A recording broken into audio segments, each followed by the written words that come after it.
Just imagine a child being sexually assaulted or sexually abused, often at the hands of someone you know, right? It's life-changing. It is traumatic for the child and their families. I believe the CAC provides that beacon of hope by being that first place where a child can begin to regain their sense of safety. When a child enters our building and begins receiving services, we let them know up front that they are in control of what happens to them and their bodies, and they are in control of the experience of the services that are provided here at the center. The environment we create for healing starts with the actual physical environment. The walls of the CAC are specifically designed to be very child-friendly. The waiting areas, the forensic interviewing rooms, the therapy rooms, everything is very age-appropriate, decorated with messages or quotes or signs that promote empowerment and healing. The physical space is very important in that, but the most integral part is our staff. Our staff are truly amazing at their jobs. Without that special training and their years of experience, a child's experience would look very different here than what they actually receive. When you talk about what established the mission, you also have to identify why there was a need for a mission to begin with. And so one of the things that helped develop the CAC model was the way that things used to be done. And so in the past, when a disclosure of sexual abuse was made, let's say at a school, children would have to tell their story multiple times to multiple people.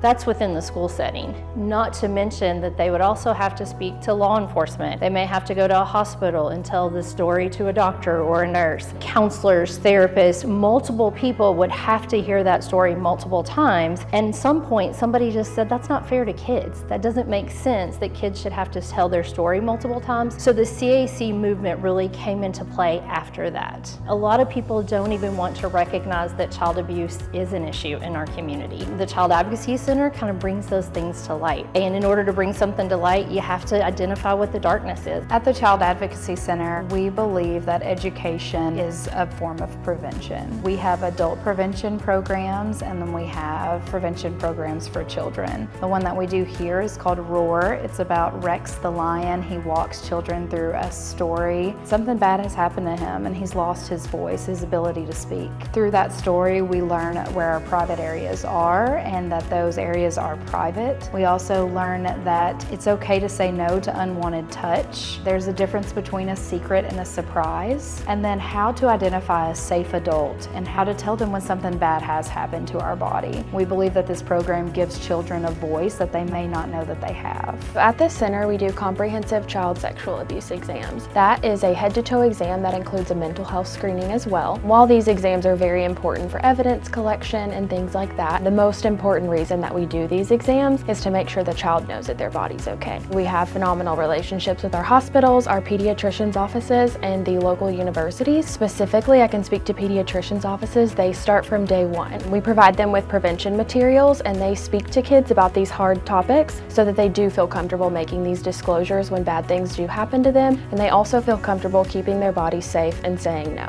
Here at the center, we use a type of therapy called trauma-focused cognitive behavioral therapy, or TFCBT for short. TFCBT is 98% effective in reducing trauma symptoms to a manageable level. By using this therapy, we are able to see healing every day. A lot of times after a family finds out that their child has been through trauma, they wonder a lot about if healing or growth can happen. And we are really grateful to be able to provide this therapy and see that kids every day experience this growth, and we get to be a part of their healing journey with them. I am a foster parent in Warren County. I have had 5 children in my home who have received trauma-focused CBT through the Child Advocacy Center. This place feels like a second home, and it's such an incredible blessing to my kids and then our family. The idea that kids are so little, but they've been exposed to so much, and our body carries that trauma in a lot of different ways. Being able to have the CAC that uses trauma-focused CBT matters, because talk therapy just doesn't do it. The Child Advocacy Center is just a blessing. It's a blessing for our community, it's a blessing for our families, and our kids deserve it. So our multidisciplinary team is comprised of law enforcement, child protective services, prosecution, medical professionals, educational professionals, mental health professionals, and our victim advocates here at the center and in our other partner agencies that we work with. We here at the CAC could not do what we do without them. I often refer to the MDT process as the heart of the CAC movement because we know that each child is served better when they receive that multidisciplinary team response. In the early stages of an investigation, it's important that we get that child to the Child Advocacy Center, with emphasis on ensuring that that child has to tell that story as few times as possible. The Child Advocacy Center model is unique in that it is a victim-centered service. Not only do we ensure that the child feels safe, but we surround them with all the stakeholders so that every time they deal with the Child Advocacy Center, it has something to do with the best possible outcome for them. When I speak to people who are uninformed about the Child Advocacy Center, I always tell them that they're like the hub of a wagon wheel. They're that central hub where all those spokes come together. One of those spokes is law enforcement. The other one is social services to ensure the safety of the home they go to. It might be an avenue into the school system to make sure that they get the ongoing educational needs they need. But all of these spokes of that wagon wheel come into the hub that is the Child Advocacy Center, which is that one place that child can go and feel safe and cared for in an ongoing basis. There are other ways that you can get involved with the mission of the Child Advocacy Center.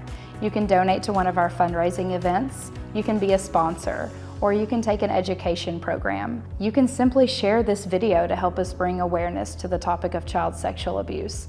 All of these actions play a role in making a change for the future and giving these children a voice.